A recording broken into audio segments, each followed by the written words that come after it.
ओम शांति। एक नालायक बेटे की सत्य कहानी सुनकर आपकी आंखें भी नम हो जाएंगी। माता पिता इसको एक बार जरूर सुनें। देखिए, आज हर माता पिता चाहते हैं आज के युग में कि मेरे बच्चे इंग्लिश मीडियम में पढ़ें, अच्छे से अच्छे स्कूल में पढ़ें। आज ऐसा होता है दुनिया में और पढ़ना चाहिए, ऐसी बात नहीं है कि नहीं पढ़ाना चाहिए। लेकिन कभी तो आत्मचिंतन करो, कभी तो आप मंथन करो कि इंग्लिश मीडियम स्कूल से पढ़कर आने वाले बच्चे आपके साथ व्यवहार कैसा कर रहे हैं, आपके साथ व्यवहार कैसा करते हैं। अगर आप उनकी ज़रूरतों को पूरा ना करो, ये आप लोगों ने सभी ने अनुभव किया होगा। अगर आपने उनकी ज़रूरतों को पूरा नहीं किया तो वो बच्चे आपकी तरफ देखते नहीं हैं, आपकी बात नहीं मानते और आपको यूं ही एक सेकंड में ही इग्नोर कर देते हैं आपको। एक सत्य कहानी है एक बच्चे की और आपको जीवन भर काम में आएगी। देखिए, एक माता पिता थे, उनकी 3 संतान थी, उनके तीनों बेटे थे और तीनों बेटों की बढ़िया शादी हो गई थी। 2 जो बच्चे थे वो इंग्लिश मीडियम में पढ़े हुए थे, अच्छे स्कूल में पढ़े हुए थे, तो वो पढ़ कर के एक डॉक्टर बना और एक इंजीनियर बना। उनकी पत्नियां भी पढ़ी लिखियां थीं, बड़ी एजुकेटेड थीं। और एक जो तीसरा था, छोटा था, जो बहुत ज़्यादा पढ़ा लिखा नहीं था, 12वीं फेल हो गया था। उसके बाद उसने स्कूल जाना बंद कर दिया और फिर जब वो फेल हो गया, घर में ही रहने लगा, तो घर में अधिकांश लोग उसको नालायक ही कहते थे, नालायक कह करके ही उसको पुकारते थे, नालायक कह करके उससे बात करते थे। ये लायक नहीं है, ये किसी काम का नहीं है, ये कुछ बन नहीं सकता है, ये कुछ कर नहीं सकता है, ये नालायक है। ऐसे शब्द उसके लिए बोले जाते थे। अब क्या होता है, एक दिन उसके पिताजी की रात्रि में अचानक से तबीयत खराब हुआ। जब दर्द होने लगा, तबीयत खराब हुई, तो उसकी माँ ने कहा कि ड्राइवर को बुलाओ, ड्राइवर को बुलाओ। तो वो नालायक बच्चा दौड़ करके आया कि अब रात्रि हो रही है, इतनी रात को 12-1 बज रहा है, इतनी रात को ड्राइवर कहाँ से बुलाएंगे। तो वो नालायक बच्चा दौड़ता हुआ आया, उसने तुरंत गाड़ी निकाली और गाड़ी निकाल करके भागा और कहा कि पिताजी को मैं ही ले करके जाता हूँ। और पिताजी को गाड़ी में बिठा दिया, लेटा दिया पीछे, और वो नालायक गाड़ी चलाने लगा। अब गाड़ी बहुत तेज़ दौड़ा रहा था और तेज़ चला रहा था, तो पीछे की सीट पर पिताजी पड़े हुए थे, लेटे हुए थे। तो पीछे की सीट पर लेटे हुए पड़े हुए पिताजी चिल्लाने लगे कि अरे नालायक, हॉस्पिटल ले जाने से पहले ही मार देगा क्या, धीरे चला।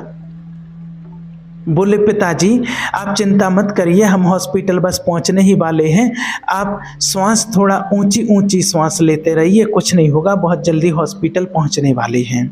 उस नालायक ने ऐसा आंसर दिया पिताजी को। अब जैसे ही हॉस्पिटल पहुंचा और हॉस्पिटल पहुंच करके डॉक्टर के पास उसने अपने पिताजी को एडमिट कराया और एडमिट करवा के और फिर डॉक्टर ने उसको बाहर निकाल दिया कि आप बाहर बैठ जाओ और हम पिताजी को देखते हैं, चेकअप आदि करते हैं, जो भी होगा देख लेंगे। अब वो नालायक बेटा सोचने लगा कि मेरे पिताजी को कुछ हो ना जाए, मेरे पिताजी ज़्यादा अस्वस्थ ना हो जाएं, क्योंकि उसने नालायक शब्द जीवन भर सुना था, जीवन भर उसने सुना था नालायक शब्द। उसने यही सुना था कि ये नालायक कुछ नहीं कर सकता है अपनी लाइफ में, इस सड़कों पर सिर्फ मिट्टी डालेगा। और जब शादी हो गई तो लोग कहते थे कि अरे इस बेचारी के कौन से भाग्य फूट गए थे, बेचारी इतनी सुंदर कन्या है, इतनी अच्छी बेटी है, इसके कौन से कर्म फूट गए थे जो इस नालायक बच्चे से इसकी शादी हो गई। सब लोग उसको नालायक नालायक कहते थे, नालायक कहते रहते थे। बस उसका जो नाम जीवित कर रखा था, तो उसकी माँ ने, क्योंकि उसकी माँ कभी नालायक उसको नहीं कहती थी, भाई भी उसको नालायक कहते थे, भाई तो भाई, उसकी भाभियां तक उसको नालायक कहती थी, नालायक बोल करके ही उसको बुलाती थी। वो रो रहा था। हॉस्पिटल में ही एक भगवान का मंदिर था और उस मंदिर में जाकर के भगवान के सामने, भगवान की मूर्ति के सामने जाकर के खड़ा हो गया और प्रार्थना करने लगा भगवान से। सोचते सोचते उसे डर लगने लगा और उसके अंदर ये संकल्प चलने लगे कि कहीं ऐसा ना हो कि मेरे पिताजी को कुछ हो ना जाए। भगवान से उसने मन से प्रार्थना की और भगवान से की हुई प्रार्थना कभी निष्फल नहीं जाती है। सुबह डॉक्टर ने उसको बुलाया कि तुम्हारे पिताजी ठीक हैं, तुम जाओ और अपने पिताजी को वापस घर ले जा सकते हो। डॉक्टर की ये बात सुन करके वो बच्चा बहुत खुश हुआ और गया पिताजी के पास और पिताजी को अपनी गाड़ी में बिठाया और दवाइयाँ आदि ले करके और अपने घर आ गया। पिताजी को घर ले आया, पिताजी को घर में बिस्तर में लेटा दिया और कहा पिताजी से कि पिताजी अब तुम ज़्यादा हिलना डुलना नहीं करना, ज़्यादा चलना फिरना नहीं करना, जो कुछ ज़रूरत हो तो मुझे बता देना या माँ को बता देना, और आपको ज़्यादा चलना फिरना नहीं है और आप सीधे आराम से ऐसे ही लेटे रहना। पिताजी बोले चिल्ला के कि नालायक तू सिखाएगा मुझे कि मुझे क्या करना चाहिए क्या नहीं करना चाहिए, अब तू बताएगा, अब तू मुझे सिखाएगा, तुझसे तो एक काम भी ढंग से नहीं होता है और तू मुझे बताएगा। इतनी तेज गाड़ी दौड़ा करके ले गया और पता नहीं अगर कहीं एक्सीडेंट हो जाता तो मैं आज घर में ही नहीं आ पाता, नालायक कहीं का, और मुझे बताएगा कि मुझे क्या करना है क्या नहीं करना है। वो बेटा वहाँ से चला गया। अब उसकी माँ से ये बात बर्दाश्त नहीं हुई। उसकी माँ ने कहा, अपने पति से कहा कि इतनी भी बेरुखी किस काम की। उसने कहा इतनी भी बेरुखी किस काम की, हर बार आप इसको नालायक नालायक ही कहते रहते हो। अरे कल रात को यही नालायक ही काम में आया था, आपका साथ इसी ने ही दिया था। आपके दोनों जो लायक बच्चे हैं, जो एक इंजीनियर है जो एक डॉक्टर है, वो तो आराम से बिस्तर में पड़े रहे, अपने खर्राटे लेते रहे, उन्हें तो पता ही नहीं होगा कि आपके साथ रात में क्या हुआ था। और मुझे नहीं लगता है कि बहुओं ने भी उनको ऐसा कुछ बताने की ज़रूरत समझी होगी, जो उनको कुछ बताया होगा कि आपके साथ क्या हो गया।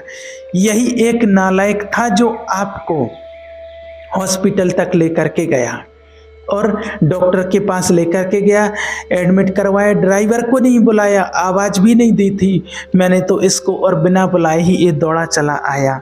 और आप इसी को नालायक कहते हैं, बार बार आप इसी को नालायक कहते रहते हैं। तो पति ने अपनी पत्नी से कहा कि गीता तुमने भी मुझे शायद पहचाना नहीं है, तुमने भी मुझे समझ नहीं पाया है, मेरे भाव को समझ नहीं पाया है, तुम भी सिर्फ मेरे शब्दों पर ही चली गई हो और ज़्यादा कुछ तुमने समझा नहीं है। अगर मैं इसको नालायक कहता हूँ तो इसका मतलब ये नहीं है कि मैं इसे नालायक समझता हूँ, इसका मतलब ये नहीं है। पर मैं अपने दो लायक बच्चों को जब जब देखता हूँ, जब जब मैं उनकी तरफ देखता हूँ, तब तब मुझे बहुत डर लगता है अंदर से। वो दो लायक अगर रात्रि में मैं मर भी जाता ना, जो एक डॉक्टर है एक इंजीनियर है, तो वो लोग मुझे देखेंगे नहीं, मेरी तरफ देखेंगे भी नहीं। और एक नालायक जो है वो बिना आवाज़ दिए दौड़ा हुआ चला आता है, मेरे पास दौड़ा चला आता है। तो जब मैं इन दो लायक बच्चों को देखता हूँ तो मुझे डर लगता है, अंदर से मेरी आत्मा कांप जाती है और मुझे डर लगता है इस बात का कि जो ये तीसरा बच्चा है हमारा, कहीं ये अपने आप को लायक ना समझ ले। मैं चाहता हूँ कि ये नालायक ही बना रहे, ये नालायक ही पड़ा रहे।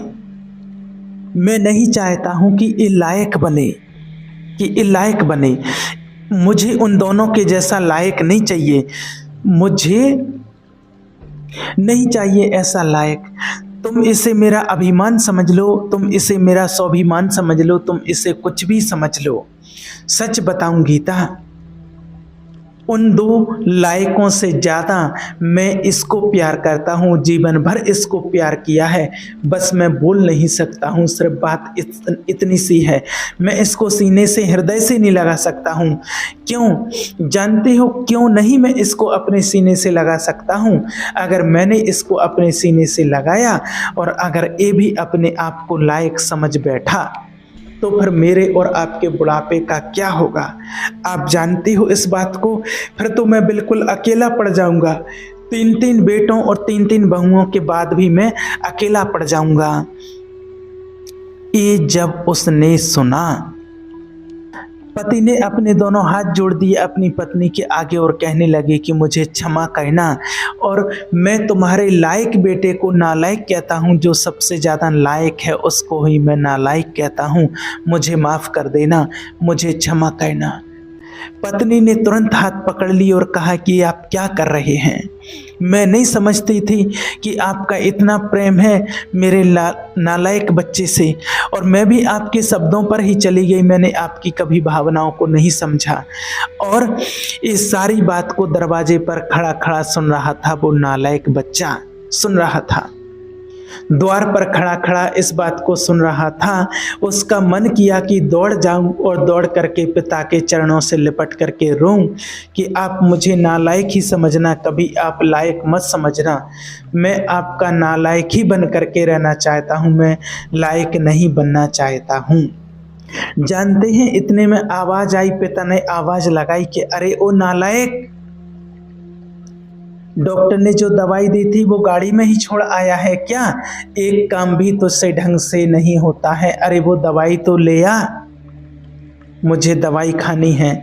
दौड़ करके गया, दवाई लेकर के आया, और आज उस नालायक बच्चे ने लायक बेटे की तरह अपने पिता की आंखों में देखा, और मानो आंखों ही आंखों में कहा हो कि पिताजी आप कभी अकेले नहीं होंगे, आपका नालायक बेटा आपके सदा साथ रहेगा, आपसे कभी दूर नहीं होगा। पिताजी आप कभी अकेले नहीं होंगे, इस बात का आप विश्वास रखिए पिताजी। और आज ये स्थिति समाज की है, हम देख रहे हैं वर्तमान में इस स्थिति को। कितने बच्चे इंग्लिश मीडियम वालों ने पैसे माता पिता से कमाए हैं, माता पिता से कमाए हैं, कितने अच्छे अच्छे स्कूलों में बच्चों को भेजा है, पर वापस सनातनी परंपरा के लोगों ने अपने बच्चों में क्या पाया है, लायक या नालायक, इसका चिंतन ना तो आपने किया, ना समाज ने किया, ना उन बच्चों ने किया, ना कोर्ट ने किया। इसका दुष्परिणाम क्या होता है कि कभी पत्नी मारी जाती है, कभी पति मारा जाता है, कभी बच्चे मारे जाते हैं, कभी माँ बाप मारे जाते हैं। इतनी क्रूरता आज उत्पन्न हो गई है, हमारे समाज में आ गई है कि अब हम एक दूसरे की शक्ल भी देखना नहीं चाहते हैं। ये सिर्फ और सिर्फ परिणाम है मॉडर्न एजुकेशन का। आप इस बात को याद रखना, ध्यान रखना हमेशा। आपसे सभी से बस एक ही बात कहना चाहेंगे कि आप अच्छे स्कूल में, अच्छे इंग्लिश मीडियम में पढ़ लिख करके आप डॉक्टर, इंजीनियर या किसी भी पद पर पहुंच पाएँ, आप बन पाएँ या ना बन पाएँ, लेकिन अपने माता पिता के लिए एक अच्छी संतान जरूर बन जाइए। जिन माता पिता को आपको खोने का हमेशा डर बना रहे कि ये बच्चा कहीं मेरे से दूर ना हो जाए, आप ऐसा उनके लिए कुछ करके दिखाइए, ऐसा उनके लिए आप बन करके दिखाइए। अगर आप अच्छे पढ़ लिख करके और इतने बड़े हो गए, इतनी बड़ी जगह पर पहुंच गए कि जिससे आपसे माता पिता ही डरने लग जाएं, बड़े भय तो का भय, जैसे पेड़ खजूर पंछी को छाया नहीं और फल लागे अति दूर, ऐसा हाल हो रहा है ना। आजकल जो बच्चे पढ़ लिख करके जो बहुत बड़े हो रहे हैं, जो विदेशों में पढ़ करके आ रहे हैं, जो विदेशी पैकेज लेकर के विदेश चले जाते हैं, और यहाँ माँ बाप बुढ़ापे में अकेले घुटते रहते हैं, तड़पते रहते हैं बच्चों की शक्ल देखने के लिए। अब इसका क्या लाभ? और आप कहते हो कि मेरा पुत्र होगा तो वो मेरी सेवा करेगा, ऐसा कहते हो। ये सोच आपकी गलत है। हमें ये नहीं सोचना चाहिए कि मेरा बेटा होगा तो वो मेरी सेवा करेगा। अगर सोचना है तो ये सोचो कि परमात्मा मुझे ऐसा जीवन देना कि मुझे कहीं बुढ़ापे में किसी के सेवा की आवश्यकता ही ना पड़े, मुझे कभी एक गिलास पानी ना मांगना पड़े, ऐसी सेवा करनी चाहिए। ये तो हम सब मांग रहे हैं ना भगवान से, तो यही सब मांग लो, क्योंकि यही मांग सबसे अच्छी होती है। आप भगवान से मांगना कि मुझे जीवन ऐसा देना कि मुझे कभी किसी की सेवा की जरूरत ना पड़े, और अगर सेवा करनी ही है, सेवा करनी ही है तो करूं नहीं, मैं कराऊं किसकी सेवा? अपने देश की सेवा मैं करूं, अपने माँ बाप की सेवा करूं, मैं अपने धर्म की सेवा, अपने धर्म की सेवा करूं। मैं मुझे ऐसी सामर्थ्य देना प्रभु और आज जो मांगते हैं ना कि बेटा मिल जाए मेरा सहारा बनेगा बेटा, आज आप देख रहे हैं दुनिया में, आप स्पष्ट रूप से देख रहे हैं कि आज दुनिया में कितने बेटे किसी का सहारा बन रहे हैं, कितने माता पिता का सहारा बन रहे हैं। ये आप सब कुछ प्रैक्टिकल देख रहे हैं, ये आप लोगों को बताने की ज़रूरत नहीं है, आप सब जानते हैं और सब देख रहे हैं।